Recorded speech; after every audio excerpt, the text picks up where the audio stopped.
Cette nouvelle histoire a été écrite pour la chaîne YouTube Romance The Donitschlat.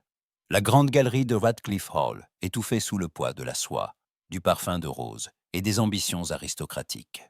12 jeunes femmes, les plus belles et les plus richement dotées du royaume, se tenaient alignées sous les portraits dorés des ancêtres de la famille Vance. Leur rire cristallin, bien que tendu par l'attente, résonnait contre les boiseries sombres.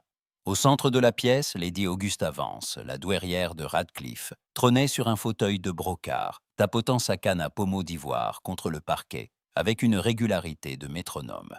Elle avait organisé cette journée comme un triomphe, une foire élégante, où son petit-fils unique, Arthur, devait enfin choisir une épouse pour sauver le nom des Radcliffe de la ruine morale laissée par son père. Chaque candidate représentait une fortune immense, un domaine convoité ou une alliance politique majeure. À l'écart de cette parade scintillante, derrière un lourd rideau de velours vert qui séparait la galerie du petit salon d'écriture, Clara Sterling travaillait en silence. Sa grand-tante, Lady Augusta, avait été catégorique. La présence d'une parente pauvre, vêtue d'une robe de laine grise usée au coude, gâcherait l'harmonie visuelle de la présentation. Clara avait donc été reléguée dans l'ombre du rideau, chargée de réparer les fils d'or d'une tapisserie du XVIIe siècle, représentant le sacrifice d'Iphigénie. Elle savait qu'elle n'avait pas le droit à l'erreur. Si elle mécontentait la douairière, elle perdrait le maigre toit qui lui permettait d'envoyer chaque mois quelques pièces d'argent à son jeune frère malade, Léo, resté en province. À travers l'interstice du tissu lourd, elle observait la scène, le cœur serré par un mélange d'humiliation et de soulagement. Elle lissa nerveusement les plis de sa jupe simple, s'efforçant de se concentrer sur son aiguille. Soudain, les doubles portes s'ouvrirent. Arthur Vance, comte de Radcliffe, entra dans la pièce. Sa haute silhouette et sa démarche assurée imposèrent un silence immédiat. Il portait un habit de drap noir d'une coupe impeccable, dénué de toute fioriture, contrastant avec la splendeur colorée des débutantes. Son visage, sculpté par des lignes dures et des yeux sombres d'une froideur intimidante, n'exprimait aucune joie. Il s'arrêta devant sa grand-mère, faisant tourner lentement sa chevalière en or à l'auriculaire, un geste qui trahissait son agacement contenu. Il détestait ce marché aux épouses, cette comédie mondaine où la sincérité était vendue au plus offrant. « Vous êtes en retard, Arthur », dit la douairière d'une voix qui n'admettait aucune réplique. « Mais le choix qui s'offre à vous saura, je l'espère, excuser votre manque de diligence. Regardez-les. La fleur de la noblesse attend votre décision. » Arthur tourna son regard vers la ligne des 12 jeunes femmes. Lady Beatrice Halloway, la fille du duc de Devon, fit une révérence parfaite, lui adressant un sourire étudié, qui se voulait doux, mais qui trahissait une assurance triomphante. Les autres candidates rivalisaient de poses gracieuses et de regards timides, chacune espérant attirer l'attention de l'homme le plus convoité de la saison.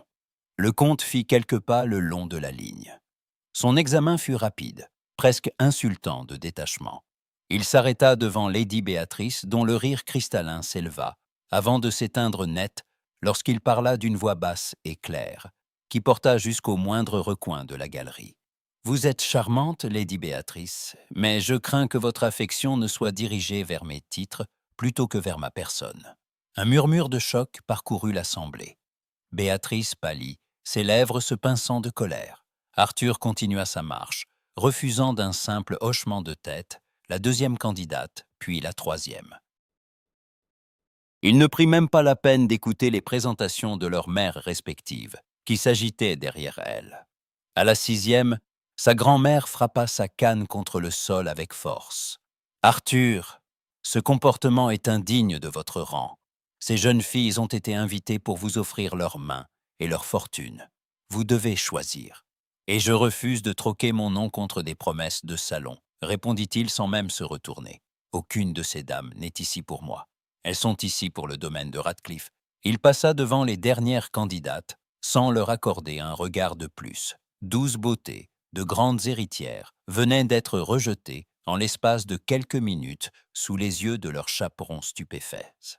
La panique et l'indignation commençaient à agiter la galerie. Les murmures se transformaient en protestations étouffées. Arthur s'arrêta au bout de la pièce, précisément devant le grand rideau de velours vert. Il perçut le léger mouvement du tissu et le souffle court de la jeune femme qui se cachait derrière.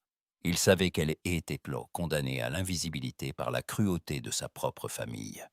Sans hésiter, il leva sa main gantée de cuir et écarta brutalement le velours, révélant Clara à la lumière crue des grands lustres. Clara sursauta, son aiguille suspendue en l'air.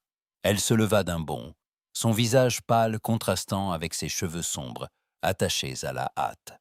Toutes les têtes se tournèrent vers elle. Les chuchotements s'arrêtèrent instantanément, remplacés par un silence de plomb.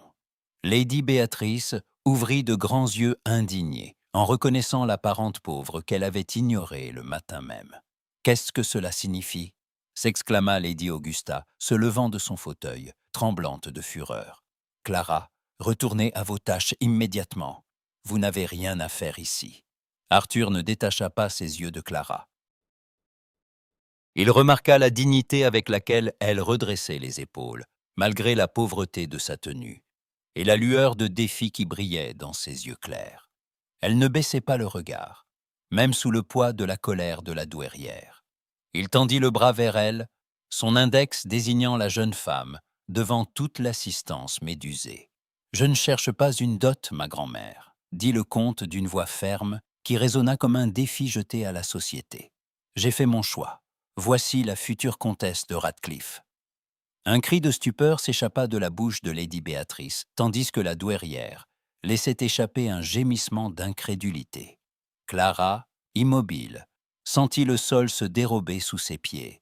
Le piège social venait de se refermer sur elle, et l'homme qui la désignait venait de lier son destin au sien dans le plus grand scandale que Radcliffe Hall ait jamais connu. Le silence de la bibliothèque était presque aussi lourd que le tumulte qu'ils venaient de laisser derrière eux dans la galerie. Entourés de milliers de volumes reliés de cuir sombre, sous la lueur vacillante des premières bougies de l'après-midi, Clara Sterling se tenait près de la grande cheminée de pierre.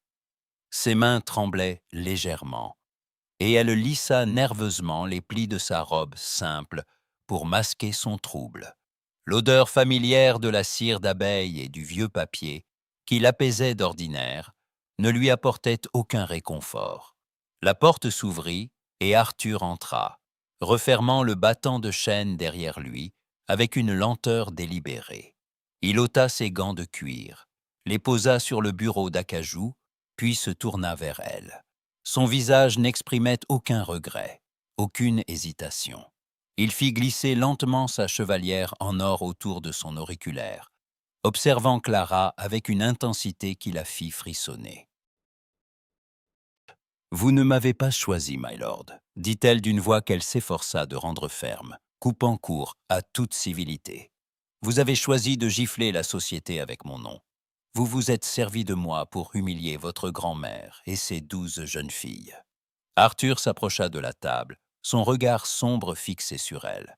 Il ne nia pas l'accusation. « C'est exact, » répondit-il d'une voix basse et calme. « Ma grand-mère voulait me vendre au plus offrant. J'ai préféré choisir une épouse qui n'attend rien de moi, et dont je n'attends rien. Mais ne vous y trompez pas, Clara.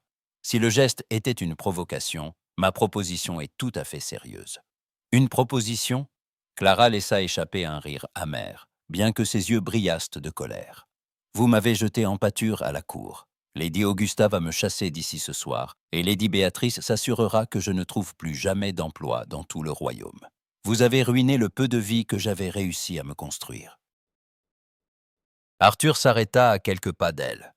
La distance était assez courte pour qu'elle sente la chaleur qui émanait de lui, contrastant avec la froideur de son attitude. « Lady Augusta ne vous chassera pas, car vous êtes sous ma protection. Et quant à votre vie actuelle, la trouvez-vous si digne d'être préservée? Passez vos journées cachées derrière un rideau à réparer les tapisseries des autres pour quelques shillings par mois. » Clara redressa le menton, blessée au vif par cette vérité crue. C'était un travail honnête, et il me permettait de vivre sans dépendre de la charité de quiconque. « Je vous propose un contrat, Clara, dit Arthur en posant ses mains à plat sur la table d'acajou. Un mariage de convenance devant le monde. Nous serons le comte et la comtesse de Radcliffe. En privé, nous mènerons des vies séparées. Je ne réclamerai aucun droit conjugal sur vous. Vous aurez votre propre appartement à Londres, votre propre budget, et toute la liberté qu'une femme mariée de votre nouveau rang peut espérer. Clara secoua la tête, faisant un pas en arrière. Je ne vendrai pas ma dignité pour de la soie et des calèches. Je refuse d'être votre épouse de façade, de subir les regards méprisants de vos pères chaque jour de ma vie pour un mensonge.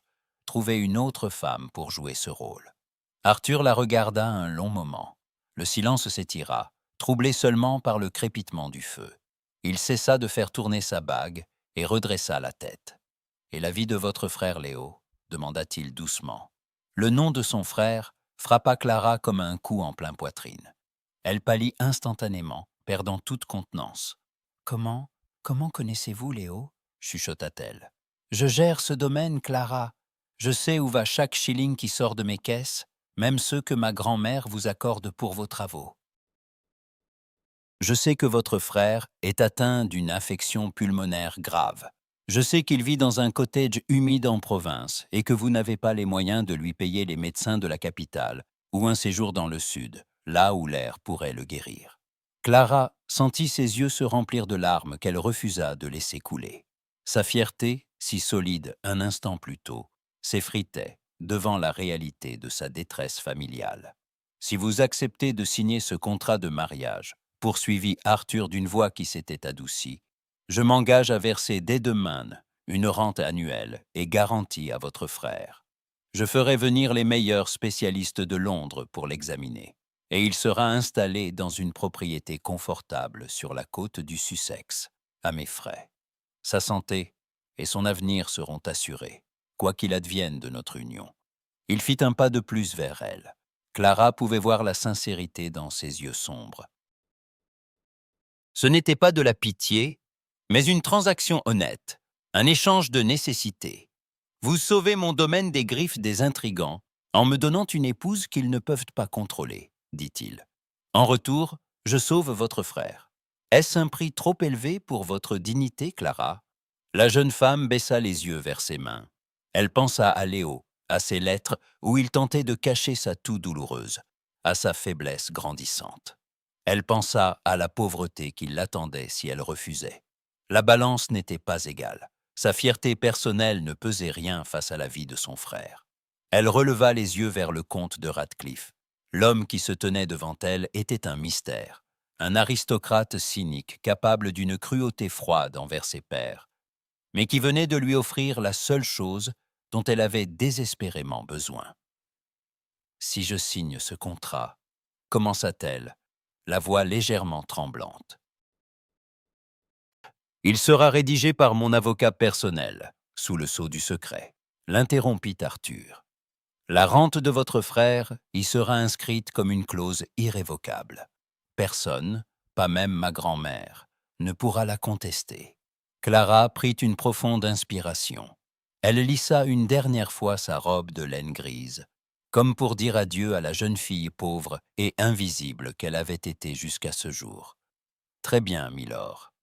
J'accepte votre proposition. Nous ferons ce mariage. » Arthur inclina légèrement la tête, un mince sourire de satisfaction étirant ses lèvres. Il tendit la main vers elle. Clara hésita un instant, puis posa sa main fine dans la sienne. La chaleur de sa paume et la fermeté de sa poignée de main scellèrent leur accord. Le rideau était tombé sur sa vie passée. Clara Sterling venait d'accepter de devenir la comtesse de Radcliffe, s'engageant dans un mensonge public qui allait faire d'elle la cible de toutes les colères de la haute société, liée à un homme dont elle ignorait encore tout. La calèche de voyage quittait les terres de Radcliffe Hall sous un ciel d'octobre bas et menaçant. Le roulement lourd des roues sur le gravier mouillé et le balancement régulier de la voiture marquaient le début d'un exil précipité. Lady Augusta n'avait pas toléré leur présence une nuit de plus, après la signature des documents officiels. Le mariage avait été célébré à l'aube, dans la petite chapelle du domaine, sans fleurs, sans musique, et sans autre témoin que l'avocat d'Arthur et un vicaire pressé d'en finir. Clara était désormais comtesse de Radcliffe, mais elle se sentait plus que jamais comme une intruse que l'on chassait vers la capitale. Assise en face d'Arthur dans l'habitacle étroit de la voiture de maître, Clara gardait les yeux fixés sur la vitre où commençaient à s'écraser de lourdes gouttes de pluie. Le vent s'engouffrait par les interstices de la portière en bois, apportant avec lui l'humidité glaciale de la campagne anglaise. Elle n'avait pour tout vêtement que sa robe de laine grise et un vieux châle de tricot élimé, ses affaires n'ayant pas encore été renouvelées. Elle s'efforçait de rester immobile pour ne pas montrer sa détresse, mais un frisson incontrôlable fit trembler ses épaules. Machinalement, elle lissa les plis de sa jupe pour tenter de réchauffer ses mains engourdies. En face d'elle, Arthur semblait plongé dans ses pensées. Il portait une redingote sombre et un lourd manteau de voyage en laine noire colleté de velours. Ses yeux sombres suivaient le paysage qui défilait, tandis que ses doigts, longs, faisaient tourner lentement sa chevalière d'or à l'auriculaire. Le silence entre eux durait depuis des heures, un silence de plomb que seul le bruit des sabots et le vent parvenaient à briser. Clara préférait cette distance. Elle craignait qu'une conversation ne vienne briser le fragile équilibre de leur arrangement. Un sursaut plus violent de la calèche, qui venait de heurter une ornière, fit glisser le châle de Clara sur ses bras. Un nouveau frisson, plus fort celui-ci, la fit grelotter visiblement. Elle s'empressa de ramener le tissu usé sur sa poitrine, mais le mouvement n'échappa pas au compte. Arthur détacha son regard de la vitre et le posa sur elle. Ses sourcils se froncèrent légèrement en avisant la minceur de son vêtement. « Vous avez froid » dit-il. Sa voix, grave et basse, résonna étrangement dans l'espace confiné de la voiture. « Ce n'est rien, milord » répondit Clara en s'efforçant de garder la mâchoire serrée pour éviter que ses dents ne claquent. « Le voyage sera bientôt terminé. »« Nous en avons encore pour 5 heures de route, et la température baisse rapidement. » répliqua-t-il d'un ton sans réplique. Avant qu'elle n'ait pu protester, Arthur se pencha en avant. Il se détacha de son propre manteau de voyage, un vêtement immense, doublé de soie épaisse et lourd de la chaleur de son propre corps. Il se leva à demi, réduisant la distance qui les séparait, et drapa le manteau sur les épaules de Clara. Le geste fut d'une rapidité et d'une fermeté qui ne lui laissèrent aucune possibilité de refus. Clara se retrouva enveloppée dans une chaleur soudaine et enveloppante. L'odeur d'Arthur, un mélange subtil de cèdre, de tabac blond et de la fraîcheur du vent extérieur, l'enveloppa instantanément. La sensation physique de cette protection inattendue la prit au dépourvu, provoquant un frisson d'une toute autre nature le long de son échine. « My lord, je ne peux pas accepter » balbutia-t-elle en tentant de repousser le col de velours. Vous allez prendre froid à votre tour. Ne soyez pas sotte, Clara, dit-il en s'asseyant à nouveau en face d'elle. Ma redingote est de laine épaisse, et je n'ai pas l'intention de voir ma nouvelle épouse arriver à Londres avec une fluxion de poitrine. Cela ferait mauvaise impression. Bien que ses paroles se voulussent pragmatiques et presque distantes, le regard qu'il posa sur elle s'était adouci. Il y avait dans ses yeux une lueur d'observation attentive, presque soucieuse, qui ne cadrait pas avec l'image de l'homme cynique et vengeur qu'il s'efforçait de projeter. Clara serra le manteau contre elle, y enfouissant ses mains glacées. La chaleur pénétrait peu à peu ses membres engourdis, lui redonnant des forces. Elle observa Arthur qui venait de croiser les bras sur sa poitrine, reprenant sa contemplation du paysage. Sans son grand manteau, sa silhouette paraissait un peu moins imposante, plus humaine. Elle remarqua la tension de sa mâchoire, la légère cicatrice qui barrait le haut de sa tempe gauche, et la façon dont ses cheveux sombres bouclaient légèrement derrière ses oreilles à cause de l'humidité. « Pourquoi avez-vous fait cela » demanda-t-elle doucement, presque malgré elle. Arthur ne tourna pas la tête immédiatement. Il fit tourner sa bague une fois de plus avant de répondre. « Je vous l'ai dit. Je prends soin de mes investissements. Votre santé fait partie de notre accord. Un investissement ne se déshabille pas pour réchauffer son associé, » fit observer Clara, avec une pointe d'esprit, qui fit monter un léger sourire au coin des lèvres du comte. Il tourna enfin les yeux vers elle. Le sourire disparut rapidement, remplacé par une expression plus sérieuse, presque grave. « Vous pensez que je suis un monstre sans cœur, Clara, je le sais. Ma grand-mère vous l'a répété, et la haute société se fera un plaisir de vous le confirmer. Mais je respecte les contrats. Et je respecte les gens qui ont le courage de faire ce qui est nécessaire pour ce qu'ils aiment. » Clara sentit son cœur battre un peu plus vite. Il faisait allusion à son frère Léo et à la décision qu'elle avait prise de sacrifier sa liberté pour lui. En la regardant ainsi, sans le masque de mépris qu'il arborait devant les héritières de Radcliffe Hall, Arthur ne ressemblait en rien au tyran froid qu'elle redoutait. Il y avait en lui une profondeur de blessure qui faisait écho à la sienne. « Je ne vous pense pas monstre, » dit-elle à mi-voix, baissant les yeux vers le tissu noir qui l'enveloppait. « Je pense simplement que vous portez une armure très lourde. » Arthur ne répondit pas, mais il ne détourna pas non plus son regard. Le silence s'installa de nouveau dans la calèche, mais il n'était plus le même. La distance glaciale s'était brisée sous le poids d'un manteau partagé. Clara ferma les yeux, bercée par le mouvement de la voiture, sentant pour la première fois que cet homme mystérieux pourrait bien être autre chose qu'un simple geôlier de convenance. La route vers Londres continuait, mais le doute s'était installé dans son esprit, changeant à jamais la perception qu'elle avait de son époux. La demeure londonienne du comte de Radcliffe, située dans le quartier sélect de Mayfair, imposait sa façade de pierre grise sous la pluie battante de la capitale. À l'intérieur, le grand hall d'entrée en marbre blanc et noir était d'une froideur solennelle. Les domestiques s'étaient alignés en une haie parfaite pour accueillir leur nouveau maître. À leur tête se tenait Monsieur Finch, le vieux majordome, qui ajustait ses gants blancs avec une précision toute géométrique, flanqué de Madame Gable, l'intendante en chef, une femme au visage sévère et aux lèvres pincées qui gérait la maison d'une main de fer. Clara entra la première, ayant rendu son grand manteau à Arthur à la descente de la calèche. Elle se sentait particulièrement vulnérable dans sa robe de laine grise, sous les regards curieux et discrets du personnel, qui s'attendait sans doute à voir entrer une grande héritière parée de bijoux. Elle lissa machinalement les plis de sa jupe, s'efforçant de garder la tête haute. À peine les salutations d'usage eurent-elles commencé qu'un fracas cristallin retentit depuis le salon adjacent.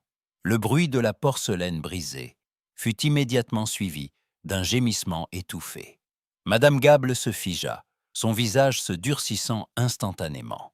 Sans un mot d'excuse pour ses maîtres, elle se dirigea d'un pas rapide vers la pièce voisine. Clara, poussée par un pressentiment, la suivit de près, tandis qu'Arthur et M. Finch fermaient de la marche. Dans le salon, une jeune servante d'à peine 16 ans, vêtue de l'uniforme noir des filles de chambre, était agenouillée sur le tapis.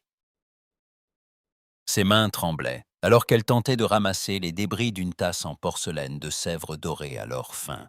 Des larmes coulaient sur ses joues, rouges de honte. « Espèce de petite sotte maladroite !» s'exclama Madame Gable d'une voix sifflante de colère. « Une pièce de la collection personnelle du comte. Vous n'avez donc pas de main ? C'est de la négligence pure, de l'incompétence. Je vous demande pardon, madame, balbutia la jeune fille, la voix brisée par les sanglots. Le plateau était glissant et... Assez de mensonges, l'interrompit l'intendante avec dureté. Vous ramassez vos affaires et vous quittez cette maison sur le champ. Et ne comptez pas sur moi pour vous fournir une lettre de recommandation. Une fille aussi gauche ne mérite pas de travailler dans une maison respectable. La sentence était terrible. À cette époque, être renvoyé d'une grande maison sans recommandation équivalait à une condamnation à la misère, voire pire, pour une jeune fille sans ressources. La servante baissa la tête, ses épaules secouées par des sanglots désespérés. Clara sentit une colère froide monter en elle. Elle connaissait trop bien ce sentiment d'impuissance face à l'injustice des puissants. Elle fit un pas en avant, s'interposant entre l'intendante et la jeune fille. « Un instant, Madame Gable, » dit Clara. Sa voix était calme, mais elle possédait une fermeté qui fit sursauter l'intendante. Madame Gable se tourna vers elle, un pli dédaigneux au coin de la bouche. Madame la comtesse ne devrait pas se soucier de ces détails domestiques. Cette fille a détruit un objet de grande valeur. La discipline doit être maintenue. Une tasse de porcelaine peut être remplacée, Madame Gable, répliqua Clara en croisant les mains devant elle. La réputation et l'avenir d'une jeune fille ne le peuvent pas. Regardez ses mains. Elles se tremblent de froid. Le hall d'entrée est glacial et l'eau de pluie a rendu le parquet glissant. C'est un accident, rien de plus. L'intendante se redressa, visiblement outrée de voir son autorité contestée devant le personnel, qui s'était massé près de la porte ouverte. Avec tout le respect que je vous dois, Madame la Comtesse, c'est moi qui gère le personnel de cette maison. Le comte exige une rigueur absolue. Clara ne cilla pas. Elle fit un pas de plus vers l'intendante, affirmant sa position avec une assurance tranquille qui surprit tous les témoins de la scène. Le comte exige sans doute la rigueur, mais je doute qu'il encourage la cruauté. Cette jeune fille restera à notre service. Vous allez lui assigner des tâches plus adaptées pour aujourd'hui, et elle ne sera pas renvoyée. C'est ma décision. Un silence de mort s'installa dans la pièce. Madame Gable, rouge d'indignation, tourna les yeux vers Arthur, cherchant son soutien. Le comte s'était tenu en retrait, observant la scène sans intervenir. Ses doigts faisaient tourner lentement sa chevalière d'or. Son visage était indéchiffrable, mais ses yeux sombres brillaient d'une lueur d'intérêt nouveau alors qu'il regardait Clara. Monsieur Finch, quant à lui, ajusta ses gants blancs avec un léger hochement de tête approbateur, presque imperceptible. Arthur fit un pas en avant, captant l'attention de toute la pièce. Il posa son regard sur l'intendante, puis sur sa jeune épouse. « La comtesse a parlé, Madame Gable, dit-il d'une voix calme, mais sans appel. Ses ordres sont les miens. Veillez à ce que cette porcelaine soit ramassée et que cette jeune fille retourne à son travail. » L'intendante s'inclina bien bas, ravalant sa colère, avant de faire signe à la servante de la suivre. La jeune fille adressa à Clara un regard chargé d'une gratitude infinie avant de quitter précipitamment la pièce. Le personnel se dispersa rapidement, murmurant à voix basse, en quelques minutes, la nouvelle de l'intervention de la nouvelle comtesse s'était répandue dans toute la maison. Elle n'était plus la parente pauvre et timide qu'ils avaient imaginée, mais une femme juste et courageuse, prête à défendre les plus faibles. Restée seule avec Arthur dans le salon, Clara sentit la tension retomber. Elle craignait la réaction de son mari. S'était-elle montrée trop hardie? Avait-elle dépassé les limites de leur contrat? Arthur s'approcha d'elle.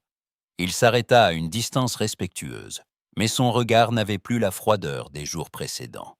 Il y avait une pointe de respect, presque d'admiration, dans ses traits d'ordinaire si fermés. « Vous avez du tempérament, Clara, » dit-il doucement. « Je ne pouvais pas la laisser détruire la vie de cette fille pour une simple tasse, » répondit-elle en le regardant bien en face. « Si cela vous déplaît, sachez que je ne m'excuserai pas. » Un mince sourire, le premier qu'elle lui voyait vraiment adressé, étira les lèvres du comte. « Cela ne me déplaît pas, bien au contraire.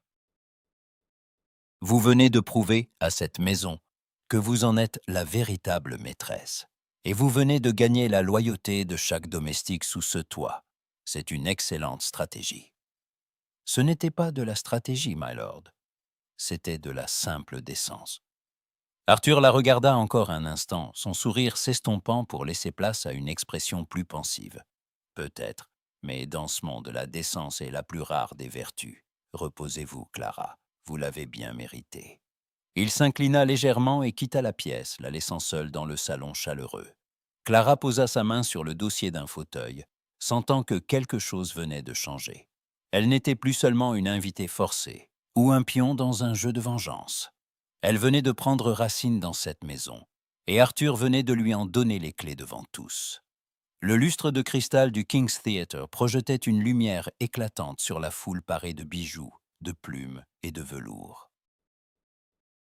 Pour sa première apparition publique à l'Opéra de Londres, Clara portait une robe de soie vert émeraude qui soulignait la clarté de sa peau et la courbe gracieuse de ses épaules. Bien que la haute société l'observât à travers des lorgnettes curieuses et parfois dédaigneuses, elle se tenait droite au premier rang de la loge des Radcliffe.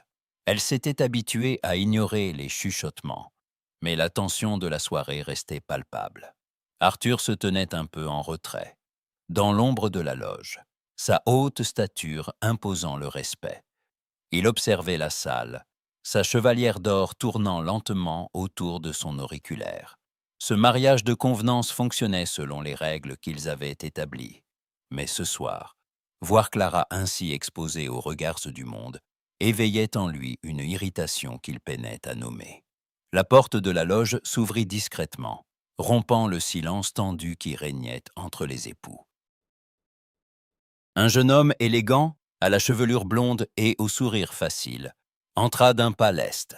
C'était Lord Julian Vance, le cousin germain d'Arthur, un célibataire très en vue connu pour son charme et son esprit d'aventure. « Arthur, mon cher cousin, » dit Julian en s'inclinant avec une grâce étudiée. « Je ne pouvais manquer de venir saluer la nouvelle merveille de notre famille. » Il se tourna vers Clara, ses yeux bleus pétillants d'une admiration sincère et non dissimulée. Il prit la main de la jeune femme et y déposa un baiser un peu plus long que ne l'exigeait la stricte étiquette. « Madame la comtesse, » dit-il d'une voix chaleureuse, « les rumeurs de Radcliffe Hall ne rendaient pas justice à la vérité. Vous êtes, de loin, la plus belle apparition de cette saison. » Clara, surprise par cette chaleur soudaine dans un monde si froid, sourit sincèrement. Elle retira doucement sa main, mais ne repoussa pas le compliment. « Vous êtes bien aimable, Lord Julien, » répondit-elle. La beauté de Londres semble résider autant dans ses flatteries que dans ses lumières. Julien laissa échapper un rire ravi et prit place sur le siège vacant, juste à côté d'elle, se penchant légèrement pour lui parler. « Oh, ce n'est pas de la flatterie, je vous le jure. C'est de la pure jalousie envers mon cousin. Arthur a toujours eu une chance insolente, mais vous enlevez à la province de cette manière. C'est un coup de maître.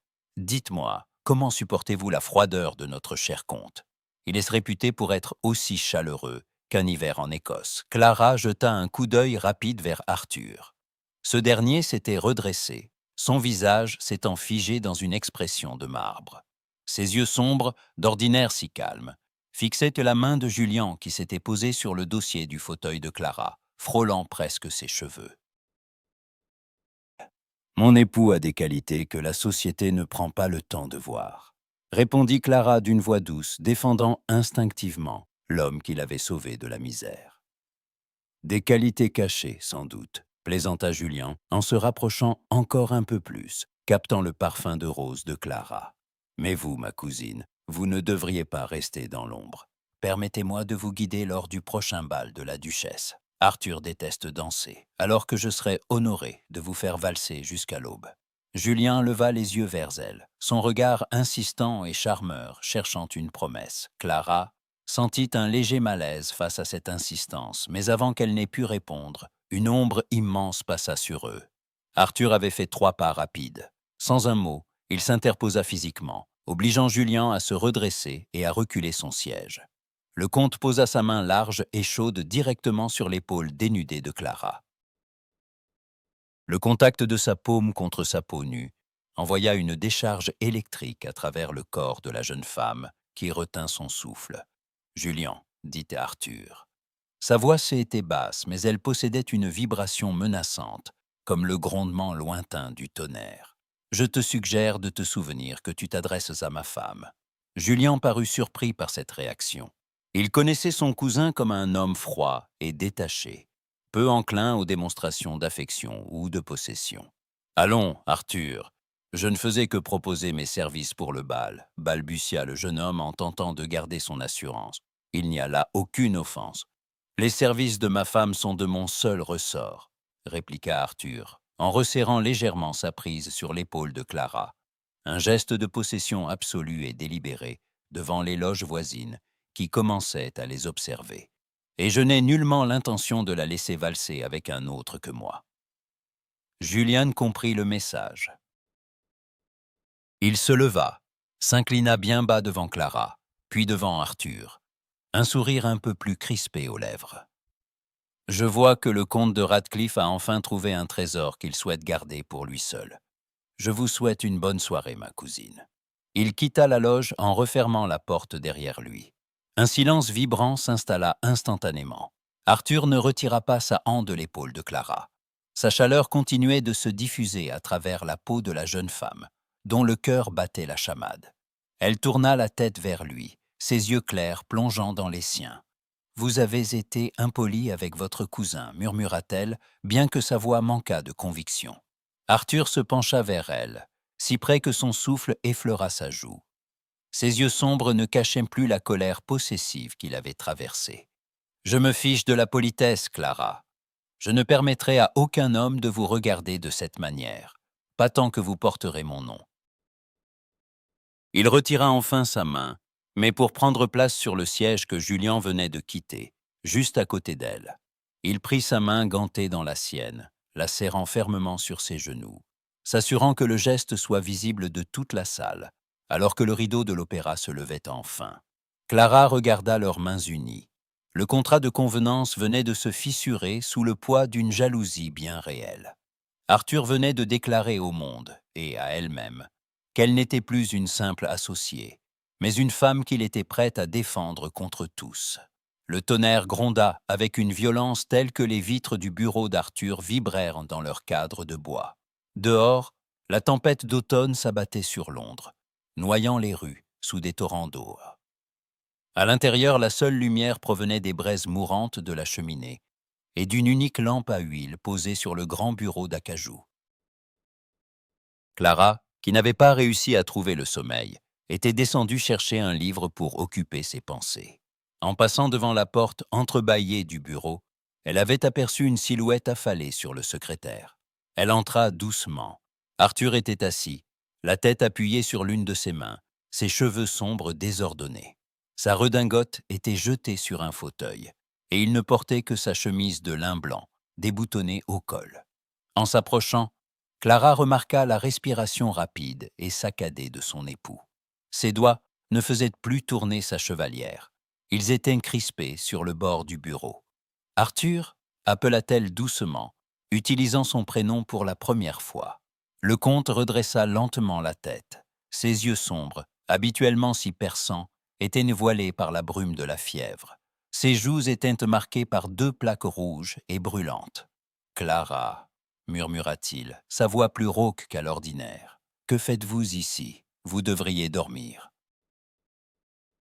C'est plutôt vous qui devriez être au lit, » répondit-elle en s'approchant sans hésiter. « Vous brûlez de fièvre. » Elle posa délicatement le dos de sa main sur le front du comte.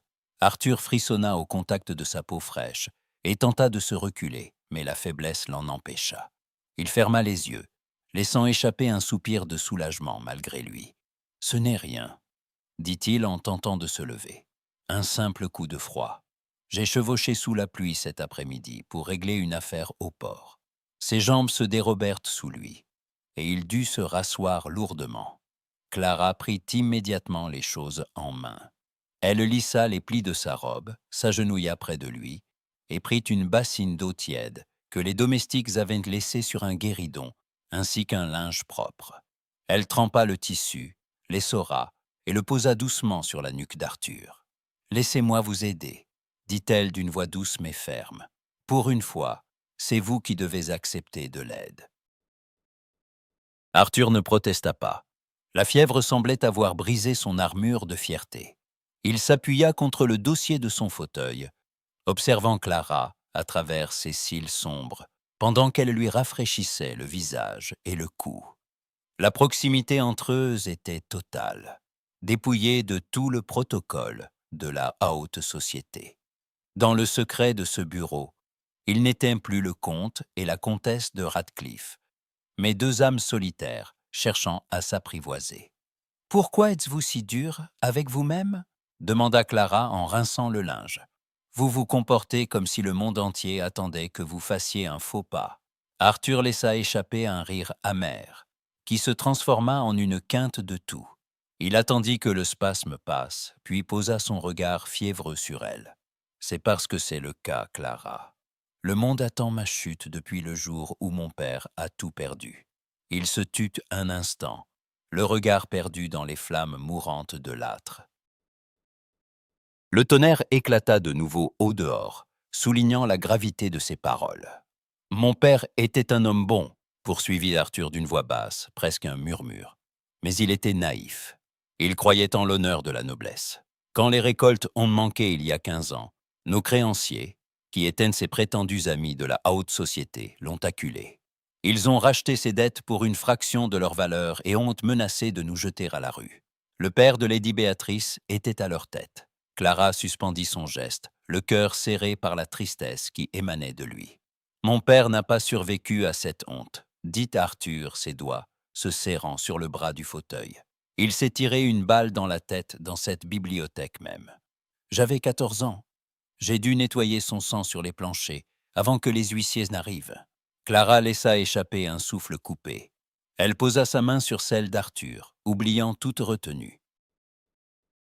Ses doigts, fins, enveloppèrent la main brûlante du comte. Depuis ce jour, j'ai juré que personne ne me tiendrait plus jamais à sa merci, continua-t-il, tournant enfin les yeux vers elle. J'ai travaillé, j'ai racheté chaque acre de terre, j'ai rebâti la fortune des Radcliffe, mais je savais que si j'épousais une de ces femmes de la cour, elle ou sa famille chercherait à me contrôler, à fouiller dans mes faiblesses.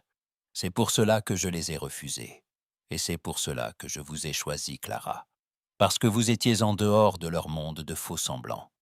Vous pensiez que je ne pourrais pas vous blesser, dit doucement Clara. Je pensais que nous pourrions être deux soldats protégeant leurs arrières respectifs, répondit-il. Mais je n'avais pas prévu.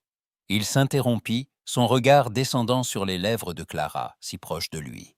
La tension dans la pièce changea de nature, devenant électrique, plus brûlante encore que la fièvre qui le consumait. Arthur retourna sa main pour saisir celle de Clara.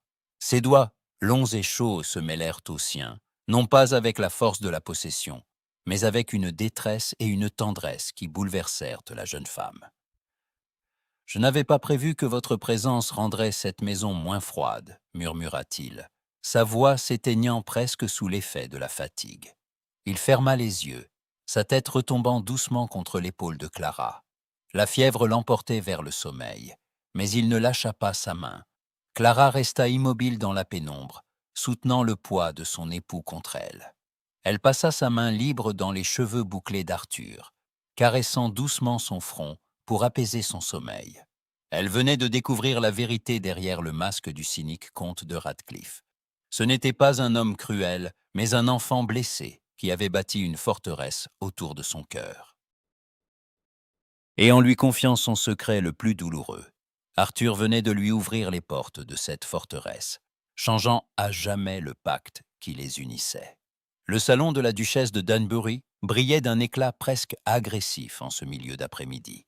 Sous les hauts plafonds ornés de fresques mythologiques, la fine fleur de la noblesse londonienne s'était réunie autour de tables chargées de porcelaine fine, de scones tièdes et de pyramides de fruits. Les murmures allaient de bon train, et chaque regard convergeait inévitablement vers Clara, assise aux côtés de la duchesse. Pour cette réception, Clara portait une robe de faille de soie, d'un bleu doux, qui lui donnait une allure royale. Mais elle sentait peser sur elle le jugement implacable de cette assemblée qui la considérait toujours comme une usurpatrice. Elle lissa machinalement les plis de sa jupe pour calmer son rythme cardiaque. Arthur se tenait près d'une fenêtre, discutant avec un diplomate, mais ses yeux sombres ne quittaient jamais sa femme bien longtemps. Il faisait tourner sa chevalière d'or autour de son auriculaire, attentif aux moindres signes de détresse de Clara. Soudain, un rire cristallin mais forcé résonna à l'autre bout du salon, s'arrêtant net dès que l'attention se tourna vers sa source. Lady Béatrice Halloway s'avança, entourée d'un petit groupe de jeunes femmes de la haute société. Elle arborait un sourire mielleux qui ne trompa pas Clara une seconde. « Chère duchesse », dit Béatrice d'une voix assez haute pour faire taire les conversations environnantes. « Ne trouvez-vous pas que ce magnifique piano est rare, qui trône dans votre salon réclame un peu de vie? On m'a dit que la nouvelle comtesse de Radcliffe possédait des talents cachés. » Elle se tourna vers Clara, ses yeux brillants d'une lueur malveillante. « Nous savons toutes que vous avez passé beaucoup de temps à l'écart, dans les provinces, poursuivit Béatrice avec une fausse douceur. Mais l'éducation d'une dame de votre nouveau rang comporte nécessairement l'étude des grands maîtres. Voudriez-vous nous honorer d'un morceau? La sonate en fa mineur de Beethoven, par exemple. C'est une pièce si complexe réservée aux mains les plus expertes. Un silence de plomb s'abattit sur le salon. Le piège était flagrant. Lady Béatrice savait que Clara venait d'un milieu ruiné et supposait qu'elle n'avait jamais eu accès aux leçons de musique coûteuses, réservées à l'élite. Refuser serait un aveu d'infériorité. Accepter et échouer serait une humiliation publique définitive qui détruirait le peu de crédibilité que Clara avait acquis. Arthur fit un pas pour intervenir, la mâchoire serrée, mais Clara croisa son regard et lui adressa un infime hochement de tête. Elle refusa de le laisser la secourir à chaque fois. Elle devait mener cette bataille elle-même. Elle se leva avec une grâce tranquille, redressant les épaules. « C'est une magnifique suggestion, Lady Béatrice, » dit Clara d'une voix claire et posée. La musique est en effet un langage qui traverse toutes les conditions. Elle s'avança vers le grand piano de bois précieux. En vérité, la mère de Clara avait été une excellente musicienne, avant que la pauvreté ne s'abatte sur leur famille. Et elle avait passé des heures à enseigner le piano à sa fille, sur un vieil instrument désaccordé. Clara s'assit sur le tabouret de velours, posa ses mains sur l'ivoire des touches et prit une inspiration. Elle commença à jouer. Les premières notes de la sonate résonnèrent, puissantes et précises. Lady Béatrice, qui s'attendait à des accords hésitants ou à un refus embarrassé, se figea, son sourire se crispant instantanément. Clara ne se contenta pas de jouer les notes. Elle y mit toute l'émotion, toute la colère accumulée face aux humiliations quotidiennes, et toute la passion qui grandissait en elle depuis son mariage. Ses doigts volaient sur le clavier, avec une agilité et une force dramatique qui captivèrent aussitôt l'auditoire. La duchesse de Danbury se pencha en avant, fascinée, tandis que les autres invités cessaient de respirer. Arthur, immobile près de la fenêtre, regardait sa femme avec une fierté intense qui illuminait son visage d'ordinaire si sombre. Il découvrait une nouvelle facette de Clara, une force créatrice et une sensibilité artistique qui le touchaient au plus profond de son être. Le dernier accord, vibrant et majestueux, s'éteignit lentement dans le salon. Pendant 2 secondes, personne ne bougea. Puis, la duchesse de Danbury commença à applaudir chaleureusement, rapidement suivie par l'ensemble des invités. Les compliments fusèrent de toutes parts. « Absolument prodigieux !» s'exclama un vieux baron. Une telle sensibilité est rare de nos jours. Clara se leva et fit une révérence parfaite. Elle tourna les yeux vers Lady Béatrice, dont le visage était devenu livide. La rivale venait de voir son piège se retourner contre elle, sa propre humiliation étant désormais publique et indiscutable. Arthur s'approcha de Clara alors qu'elle s'éloignait du piano. Devant toute l'assistance, il prit sa main, la porta à ses lèvres et y déposa un baiser brûlant, ses yeux sombres ancrés dans les siens. « Vous avez été magnifique », murmura-t-il pour elle seule. Clara lui sourit, le cœur battant de triomphe, mais en croisant le regard venimeux de Lady Béatrice à l'autre bout de la pièce, elle comprit que cette victoire venait de sceller une guerre ouverte. Sa rivale ne lui pardonnerait jamais cet affront, et le danger social qui pesait sur son mariage venait de franchir un point de non-retour. De retour dans l'intimité du petit salon de leur demeure londonienne, le tumulte de la réception chez la duchesse semblait s'être évaporé, laissant place à une atmosphère feutrée et étrangement calme. La pièce était baignée par la lueur dorée d'un feu de cheminée qui crépitait doucement, chassant la fraîcheur de la nuit naissante. Clara retira sa cape de velours avec l'aide de Monsieur Finch, qui s'inclina respectueusement avant de se retirer, fermant la porte derrière lui avec sa discrétion habituelle. Restée seule avec Arthur, Clara s'approcha de l'âtre pour réchauffer ses doigts. Malgré son triomphe au piano, elle ressentait une grande fatigue, celle d'avoir dû jouer un rôle devant une assemblée de loups prêts à la dévorer. Machinalement, elle lissa les plis de sa robe de faille de soie bleue, puis croisa ses mains devant elle. Ses doigts, marqués par les années passées à manipuler les aiguilles et les registres froids de Radcliffe Hall, présentaient de petites callosités et des marques de piqûres que la soie de sa robe ne parvenait pas à cacher. Arthur, qui s'était approché du secrétaire d'acajou, l'observait en silence. Fais Dipuso Kitaïs. Il avait retiré sa redingote et portait un gilet de brocart sombre qui dessinait sa carrure. Il fit tourner une fois sa chevalière d'or à son auriculaire, puis prit un coffret oblong enveloppé de papier de soie qui reposait sur le meuble. Il s'avança vers elle d'un pas lent et mesuré. « Vous avez été remarquable aujourd'hui, Clara », dit-il d'une voix basse qui semblait vibrer dans le silence de la pièce. Lady Béatrice a reçu la leçon qu'elle méritait. « Je n'ai pas fait cela pour lui donner une leçon », répondit doucement Clara en le regardant. « Je l'ai fait pour ne pas vous faire honte et pour me prouver que j'existais encore en dehors de ce mariage de convenant. » Arthur s'arrêta juste devant elle. L'espace entre eux devint si étroit que Clara pouvait sentir la chaleur de son corps et le parfum boisé qui le caractérisait. Il tendit le coffret vers elle. « Ouvrez-le », dit-il. Hésitante, Clara prit le paquet. Elle déchira délicatement le papier de soie et souleva le couvercle de bois verni. À l'intérieur reposait une paire de gants de chevreau d'un blanc crémeux, d'une souplesse si extraordinaire qu'ils semblaient presque liquides sous la lumière du feu. Ils étaient doublés d'une soie d'une finesse incomparable. « Arthur » murmura-t-elle, surprise. « Ils sont magnifiques, mais je possède déjà des gants pour les sorties. »« Vos gants de sortie sont en coton grossier, Clara, » répliqua-t-il avec une douceur inhabituelle dans la voix. « Et j'ai remarqué la façon dont vous cachez vos mains dès que vous êtes en société. » Avant qu'elle ne puisse protester, il prit le coffret de ses mains et le posa sur le guéridon voisin. Puis, il prit délicatement la main droite de Clara dans la sienne.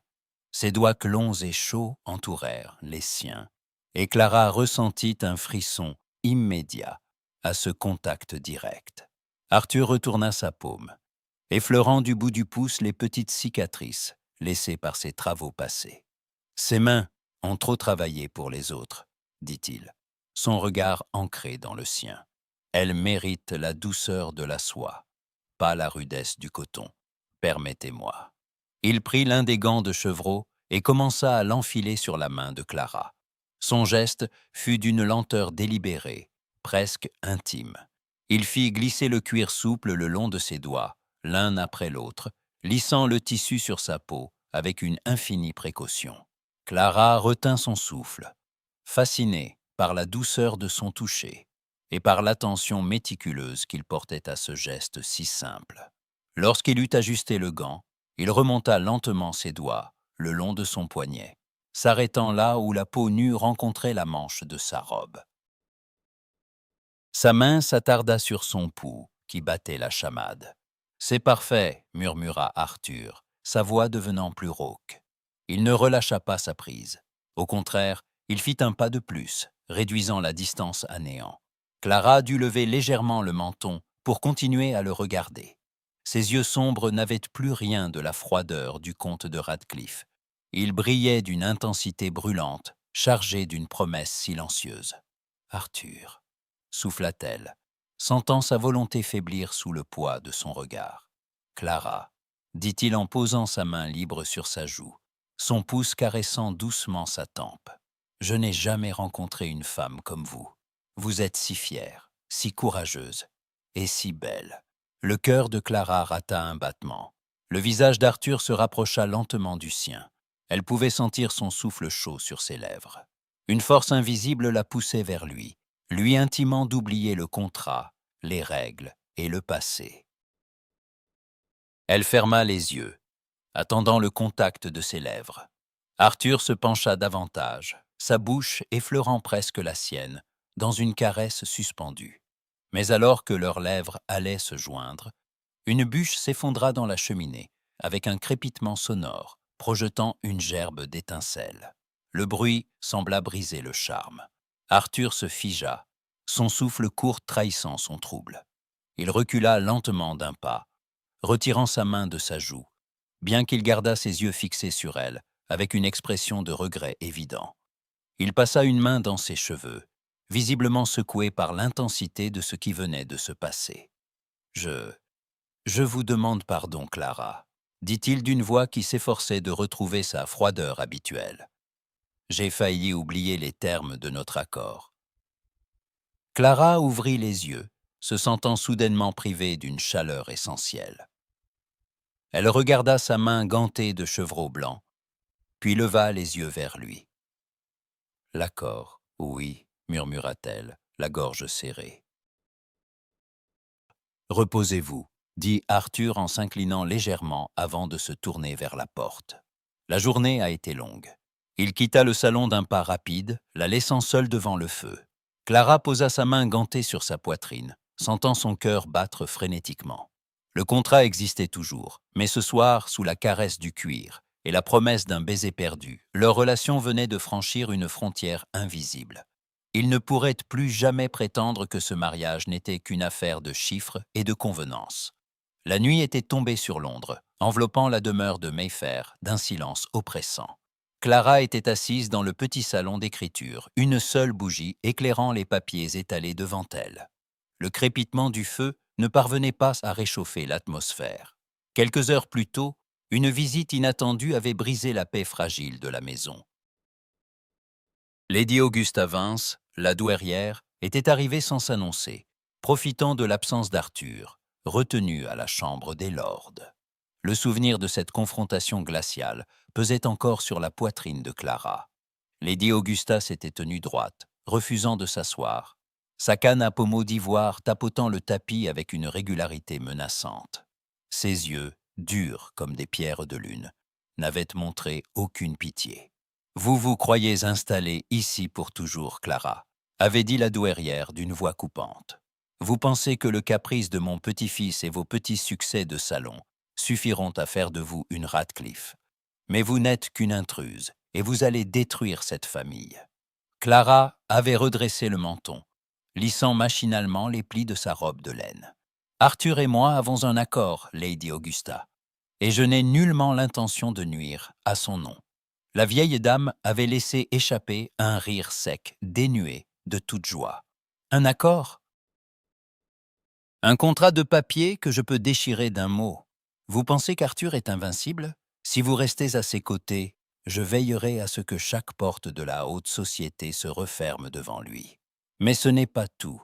Je sais pour votre frère, Léo. » Clara s'était figée, sentant un froid de glace envahir ses veines. « Léo n'a rien à voir là-dedans, » avait-elle chuchoté. « Il a tout à voir, » avait répliqué la douairière, avec un sourire cruel. « Le docteur Harrison, qui le soigne dans le Sussex, dépend de mes recommandations pour sa clinique. Un seul mot de ma part, et votre frère sera jeté à la rue, privé de ses soins. De plus, j'ai en ma possession des lettres de son ancien employeur. Il suffirait que je les transmette à la justice pour que le jeune Léo soit accusé de fraude et de détournement de fonds. Sa réputation serait détruite, et sa santé fragile ne survivrait pas à une cellule de prison. Le chantage était parfait, implacable. Lady Augusta offrait une issue. Clara devait quitter Londres immédiatement, demander l'annulation du mariage pour abandon et disparaître à jamais. En échange, Léo serait épargné et sa pension maintenue. « Choisissez, Clara », avait conclu la douairière en frappant sa canne sur le sol. « Soit vous vous obstinez à jouer les comtesses et vous détruisez votre frère ainsi que la carrière d'Arthur, soit vous partez. Je vous donne jusqu'à demain matin. » Maintenant, seule dans le salon sombre, Clara mesurait l'abîme qui s'ouvrait sous ses pas. Elle savait qu'Arthur se battrait pour elle s'il la prenait. Il affronterait sa grand-mère, il braverait le scandale. Mais à quel prix ? Il perdrait son influence, ses alliés, et Léo paierait le prix fort de cette guerre familiale. Elle ne pouvait pas permettre que l'homme qui l'avait sauvée, l'homme qu'elle commençait à aimer plus que sa propre vie, soit ruiné par sa faute. Elle se leva lentement. Sa décision était prise. Une décision qui lui déchirait le cœur, mais qu'elle savait nécessaire. Elle monta à l'étage d'un pas lourd. Dans sa chambre, elle n'ouvrit pas les grandes armoires remplies de robes de soie fine qu'Arthur lui avait offertes. Elle se dirigea vers le petit coffre de voyage, avec lequel elle s'était arrivée. Elle y déposa sa vieille robe de laine grise, son châle élimé, et quelques effets personnels qui lui appartenaient avant son mariage. Elle refusa d'emporter le moindre shilling, la moindre parure de valeur. Elle s'approcha ensuite de la coiffeuse. Ses yeux s'attardèrent sur le coffret de bois verni. Elle l'ouvrit et en sortit les gants de chevreau blanc qu'Arthur lui avait enfilés avec tant de tendresse la veille. Elle caressa le cuir souple, sentant une larme rouler sur sa joue. Elle posa les gants bien en évidence sur le secrétaire. Puis, d'un geste hésitant, elle retira son alliance d'or de son doigt. Elle la posa délicatement sur les gants. Elle prit une plume et écrivit quelques mots rapides sur une feuille de papier. « Ne me cherchez pas, Arthur. C'est le seul moyen de sauver ce qui nous est cher. Merci pour votre bonté. » Elle plia la lettre, l'adressa à son époux et la posa à côté de l'anneau. La maison était plongée dans l'obscurité la plus totale lorsqu'elle descendit l'escalier de service, évitant les marches qui craquaient. Elle ne voulait pas réveiller M. Finch ou les autres domestiques qui l'avaient acceptée comme leur maîtresse. Elle ouvrit la lourde porte de la cuisine qui donnait sur la ruelle arrière. Dehors, une pluie fine et glaciale commença à tomber, trempant instantanément son vieux manteau de laine. Clara serra son bagage contre sa poitrine et s'avança dans la nuit londonienne, sans un regard en arrière.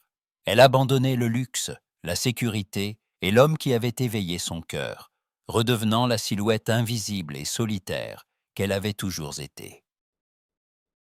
Le contrat était brisé, et Clara Sterling s'enfonçait dans l'ombre, laissant derrière elle un conte dont la fureur et la douleur allaient bientôt ébranler les fondations mêmes de Radcliffe Hall. Le vent de l'aube rabattait des torrents d'eau contre les hautes fenêtres de la demeure de Mayfair, lorsque Arthur franchit le seuil, son chapeau trempé à la main, sa redingote alourdie par la pluie, il entra dans le grand hall. L'ambiance de la maison était anormalement lourde. À sa rencontre, M. Finch s'avança, mais le vieux majordome n'avait pas son calme habituel. Il ajusta ses gants blancs d'un geste fébrile, ses yeux trahissant une profonde inquiétude. « My lord, dit le majordome d'une voix basse, je crains d'avoir une triste nouvelle à vous annoncer. Madame la comtesse n'est pas dans ses appartements. » Arthur se figea, sa main se serrant sur le pommeau de sa canne. Un pressentiment glacial lui serra la poitrine. Sans répondre, il écarta le majordome et monta les escaliers 4 à 4, ignorant la décence qu'il exigeait d'ordinaire sous son toit. Il poussa la porte de la chambre de Clara. La pièce était froide. Le feu s'était éteint depuis longtemps. Le lit à baldaquin était parfaitement fait, intact. Aucun vêtement ne traînait. Aucune des robes de soie ou de velours qu'il avait pris tant de plaisir à lui offrir n'avait été déplacée. Les armoires étaient fermées, désespérément pleines. Arthur s'approcha du secrétaire d'acajou. Là, posée bien en évidence sous la faible lueur grise du matin, se trouvait la paire de gants de chevreau blanc qu'il lui avait offerte 2 jours plus tôt. Sur le cuir souple, comme une accusation silencieuse, reposait l'alliance d'or qu'il lui avait passée au doigt dans la chapelle de Radcliffe. À côté, un simple morceau de papier plié portait son nom écrit d'une écriture fine et rapide. Il déplia la feuille. Ses yeux parcoururent les quelques lignes. « Ne me cherchez pas, Arthur. C'est le seul moyen de sauver ce qui nous est cher. Merci pour votre bonté. » Arthur sentit son cœur se serrer comme dans un étau. La colère et la peur se mêlèrent en lui, formant un mélange explosif. Il froissa le papier dans son poing. « Finch !» tonna-t-il en se retournant vers la porte où le majordome venait d'apparaître. « Oui, milord. Que s'est-il passé ici hier soir? Parlez. » Le vieux serviteur baissa la tête, l'air profondément peiné. « Lady Augusta est venue hier en fin d'après-midi, milord. Elle a exigé de parler à la comtesse en privé. Je n'ai pas pu m'y opposer. L'entretien a duré près d'1 heure. Après le départ de sa seigneurie, Madame la comtesse est montée dans sa chambre. Elle n'est pas redescendue pour le dîner. Ce matin, la fille de chambre a trouvé la pièce vide. Un cocher de la rue voisine dit avoir vu une jeune femme, avec un petit bagage, monter dans le coche de ligne de 4 heures du matin, celui qui va vers le sud. Arthur comprit tout en un instant. Sa grand-mère avait découvert la faiblesse de Clara, son frère Léo, et s'en était servi pour la chasser. Et Clara, fidèle à sa nature fière et protectrice, avait préféré se sacrifier plutôt que de le voir affronter le scandale ou de risquer la vie de son frère. Elle était partie pour le protéger, lui. Il regarda de nouveau l'alliance d'or qui brillait sur le chevreau blanc. Pendant des mois, il avait cru que ce mariage n'était qu'un jeu de pouvoir, une vengeance contre une société hypocrite, un contrat bien ficelé pour protéger sa propre vulnérabilité. Mais en voyant cette chambre vide, en réalisant qu'elle était partie dans la nuit froide et pluvieuse, vêtue de sa seule robe de laine grise, toute sa forteresse intérieure s'effondra. Le silence de la maison lui parut insupportable. Sans Clara, cette demeure n'était qu'un tombeau de pierre. Il n'en avait rien à faire de sa réputation, de la colère de sa grand-mère ou des ragots de la cour. Il l'aimait. Il l'aimait avec une force qui le terrifiait, une force qu'il n'avait jamais cru possible depuis la mort de son père. Il ramassa l'alliance d'or et la glissa dans la poche de son gilet. Puis, il prit les gants de chevreau et les serra contre son cœur un court instant avant de se tourner vers Finch. « Faites sceller mon étalon noir », ordonna-t-il, sa voix vibrant d'une résolution farouche. « Tout de suite.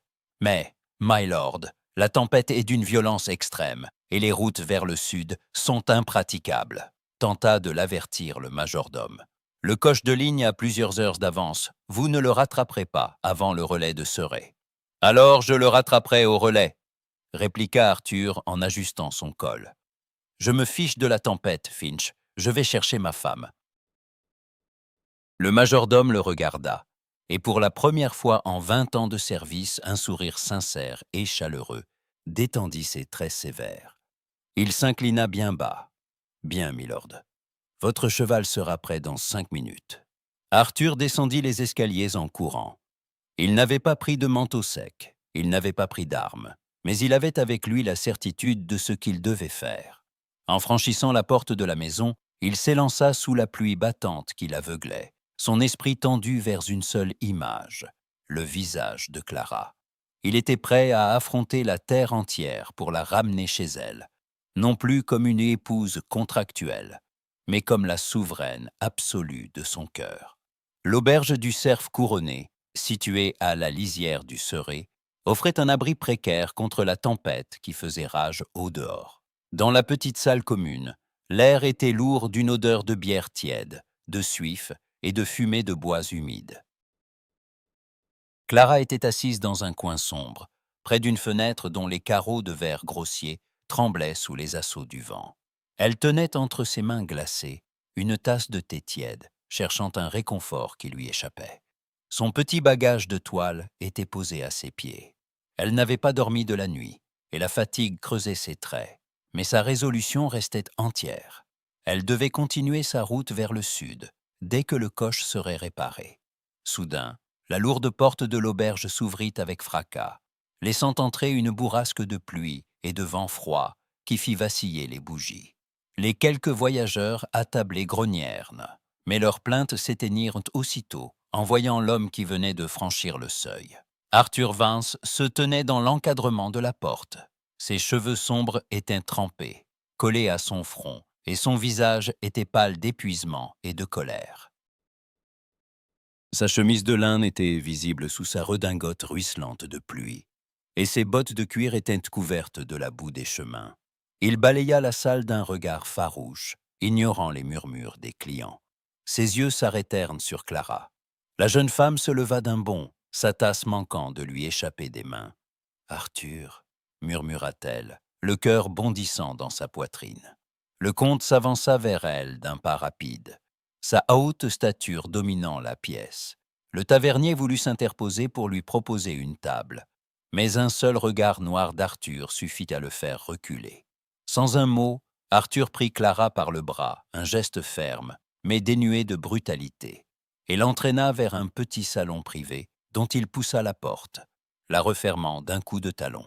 Dans cette pièce plus calme, où brûlait un feu de tourbe timide, Clara se tourna vers lui, les yeux brillants de larmes et de panique. Pourquoi êtes-vous venu s'exclama-t-elle en reculant jusqu'à buter contre la table de bois. Vous n'auriez pas dû me suivre, Lady Augusta. Elle va détruire la vie de Léo. Elle va ruiner votre réputation. Vous ne comprenez pas de quoi elle est capable. Arthur s'approcha d'elle. Il ne portait plus le masque de marbre du grand seigneur de Mayfair. Ses traits étaient marqués par l'angoisse et la fatigue d'une chevauchée désespérée sous la tempête. Il mit la main à la poche de son gilet et en sortit 2 objets, l'alliance d'or et le contrat de mariage plié, dont les bords étaient légèrement froissés. « Je me fiche de ma grand-mère, Clara, dit-il d'une voix rauque, encore essoufflée par sa course, et je me fiche de ma réputation. J'ai déjà envoyé mon avocat personnel auprès du docteur Harrison ce matin, avec des instructions claires et une somme d'argent suffisante pour garantir la sécurité et les soins de Léo pour les 10 prochaines années, quoi qu'il arrive. Personne ne touchera à votre frère. » Clara le regarda, incrédule. Elle sentit un immense poids s'alléger dans sa poitrine, mais sa fierté l'empêchait encore de céder. « Et vous? Et votre nom? Vous avez rebâti ce domaine au prix de votre vie, Arthur. Si la société vous tourne le dos à cause de moi, ce domaine n'a aucune valeur si vous n'y êtes pas, » l'interrompit-il en faisant un pas de plus vers elle. Il déplia le contrat de mariage devant elle. Le papier officiel qui détaillait chaque clause de leur arrangement financier, chaque limite qu'ils s'étaient imposée, parut soudainement dérisoire sous la lueur du feu. Ce document était une erreur, poursuivit Arthur, son regard sombre ancré dans le sien. Je l'ai rédigé parce que j'avais peur. Peur de souffrir à nouveau, peur de faire confiance. Je pensais pouvoir enfermer mes sentiments dans des paragraphes et des signatures. Mais la vérité, Clara, c'est que je ne veux plus de ce contrat. D'un geste brusque et délibéré, il jeta le papier dans la cheminée. Clara laissa échapper un cri étouffé. Ils regardèrent tous deux les flammes s'emparer du document. Le papier se tordit, noircit, puis s'embrassa dans une lueur vive, avant de se transformer en cendres qui s'envolèrent dans le conduit de la cheminée. L'accord de convenance qui les liait venait de disparaître à jamais. Arthur se tourna de nouveau vers elle. Il prit la main droite de Clara, celle qui ne portait plus d'anneau. Ses doigts étaient chauds, tremblant d'une émotion qu'il ne cherchait plus à cacher. « Je ne veux pas d'une épouse de convenance qui reste à mes côtés par obligation ou pour sauver son frère, » dit-il d'une voix basse et vibrante de tendresse. « Je veux que vous soyez ma femme, ma véritable épouse, celle que j'aime, Clara. » Le mot était dit. Pour la première fois, le comte de Radcliffe avouait sa vulnérabilité. Il n'était plus le protecteur distant. Il était un homme qui suppliait la femme qu'il aimait de ne pas l'abandonner. Il sortit l'alliance d'or de sa poche et la tint entre ses doigts. « Revenez à Londres avec moi, Clara, non pas pour le contrat, mais pour moi. Si vous refusez, je quitterai Radcliffe Hall ce soir et je vous suivrai où que vous alliez. Mais je ne vous laisserai plus jamais repartir seul. » Clara regarda l'anneau, puis le visage d'Arthur, sur lequel coulaient des gouttes de pluie, mêlées à une émotion sincère. Sa fierté défensive s'évanouit, remplacée par une immense vague de soulagement et d'amour. Elle comprit qu'en brûlant ce papier, Arthur venait de lui offrir la plus belle des preuves. Il préférait tout perdre plutôt que de la perdre elle. Elle tendit sa main vers lui. « Je n'ai jamais voulu partir, Arthur, » murmura-t-elle, les larmes coulant enfin librement sur ses joues. Arthur glissa lentement l'alliance d'or à son doigt. Puis, sans plus attendre, il la prit dans ses bras, la serrant contre sa poitrine mouillée. Ses lèvres trouvèrent les siennes dans un baiser passionné, désespéré, qui scella leur nouvelle alliance. Le vent pouvait bien hurler dehors, et la société pouvait bien gronder. Dans ce petit salon d'auberge, le contrat était détruit, et un amour véritable venait de naître des cendres du passé. La grande galerie de Radcliffe Hall, autrefois sombre et étouffante, resplendissait sous la lumière de 100 bougies de cire parfumée.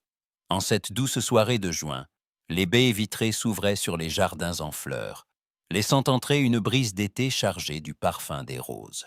1 an exactement s'était écoulé depuis le jour où le comte de Radcliffe avait scandalisé la haute société en refusant 12 héritières pour désigner la jeune femme cachée derrière le rideau de velours.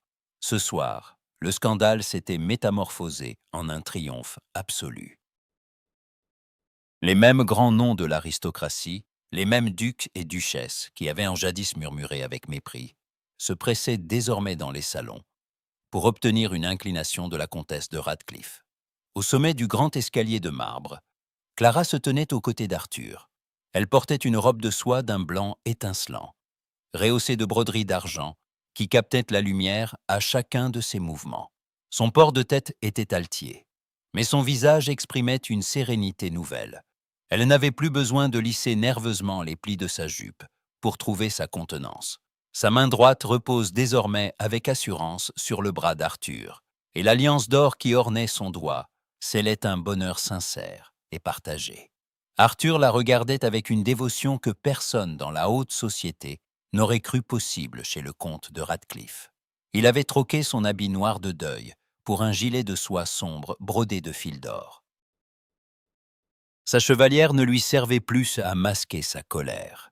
Il la faisait tourner distraitement lorsqu'il contemplait son épouse. Un sourire d'une infinie tendresse aux lèvres. Soudain, un jeune homme au visage plein de santé et aux yeux rieurs monta rapidement les marches.